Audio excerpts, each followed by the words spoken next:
What's going on, everybody? Scott Owen coming at you. Today we're going to talk about uphill and downhill lies. Let's get into it. Let's go. We just gotta go hard.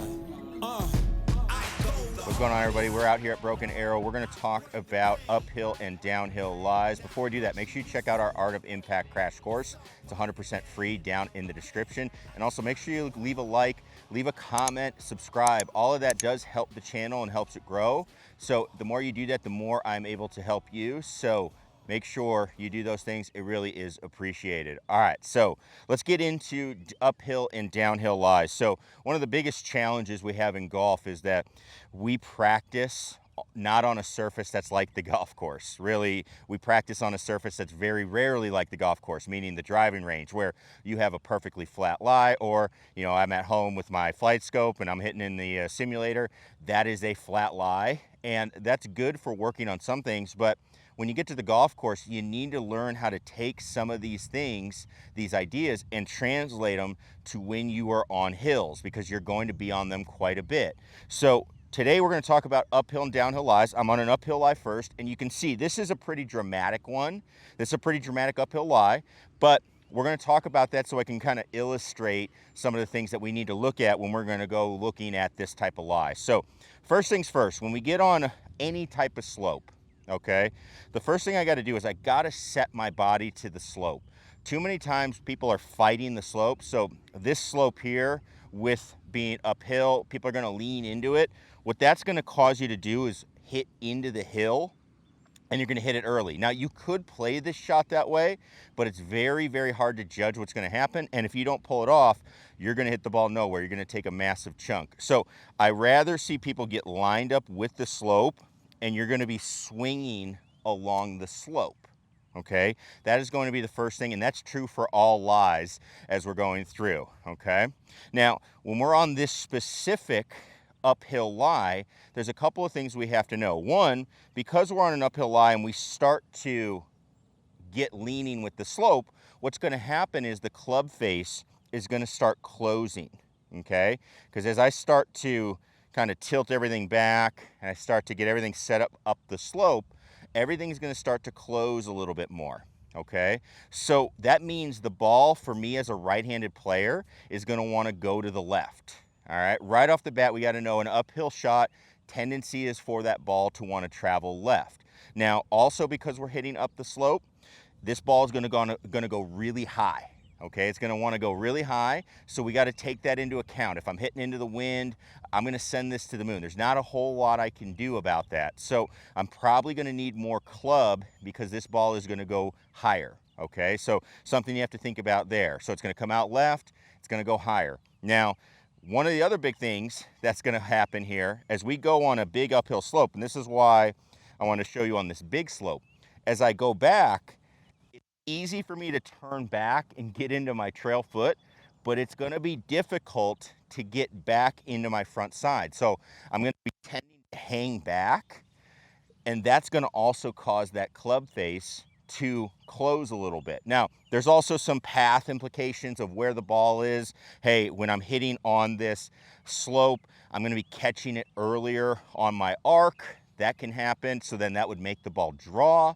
All of these things are basically promoting us that, hey, I need to be able to play this shot and plan on it going left, higher, and maybe a little bit shorter as we go. So a couple of things that I like to do to make sure I have success, other than, like I said, getting set up on the slope. One, I'm going to make sure I move forward through the shot. Okay, I have to make sure I'm on my front side as I go to hit this. Now, I'm probably not going to have a big finish. I'm not going to have my classic finish here. That is actually an old Vijay Singh drill he used to do with drivers. He'd hit drivers off upslopes trying to get to his left side. It really made him do it. But most times we're not going to be able to get there. Now, the other thing is I have to decide if I want to let this ball really go left, or I need to hold off a little bit on making this ball go left. So what I typically will do when I go to hit this shot is I will try to hold the face open a little bit. Try to minimize how much this ball wants to go left. All right, so that's something I would do. And then from there, I usually take an extra club and I'm gonna choke up a little bit just to make sure I don't catch the ground early. So we'll go ahead, we're gonna hit one. Okay, pretty good. Held that face open a little bit. It's just falling to the left. Not bad there at the contact, okay? You can see as I went through that swing, I can't get all of my power into it because of how much I'm on this slope. So just something you have to pay attention to as we go through these shots. All right, so now I've switched over. I'm on the other side of the hill now. I'm actually on a downhill slope. Now, ignoring that we're coming out of the rough for this, it's always hard to find places to practice these shots, but we can get the ideas the same as we go through. So as we're going through and working on the downhill shot, big thing is, again, I want to get my body matching the slope.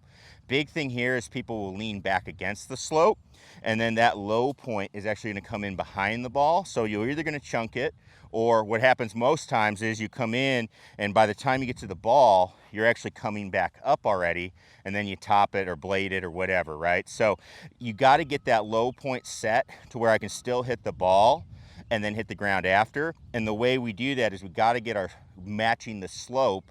Our body has to go with it so we can actually swing down the slope and control that. Now, when we're on a downhill slope, it's basically going to flip around, because as we're going down, essentially it's going to feel like the golf ball, we're chasing down the slope a little bit more. So by the time we get to the ball, our path almost is like going a little bit more to the left. We're catching it like a driver almost at that point in our swing arc. So you're typically going to see that ball going a lot more to the right. Okay, and so again, for a right-handed player, but also what I think you're going to see a lot of times is you're going to be moving more down the slope, and so that club face can't close off as fast, so it's going to want to leave it open a little bit and send it off to the right. The biggest thing with this is the ball is going to come out lower, because as I set up, the club face is going to start looking down as I match the slope, and because of that, same thing, you're typically not going to hit it as far. I tend to hit these a little bit farther than I would, let's say, off an uphill slope. Again, kind of depends on how big that slope is. But as we go through this, we're going to get down, okay? I might play the ball just a little bit back in my stance to make sure I catch the ball. And then from there, I'm just going to aim a little left, and then I'm going to swing down that slope.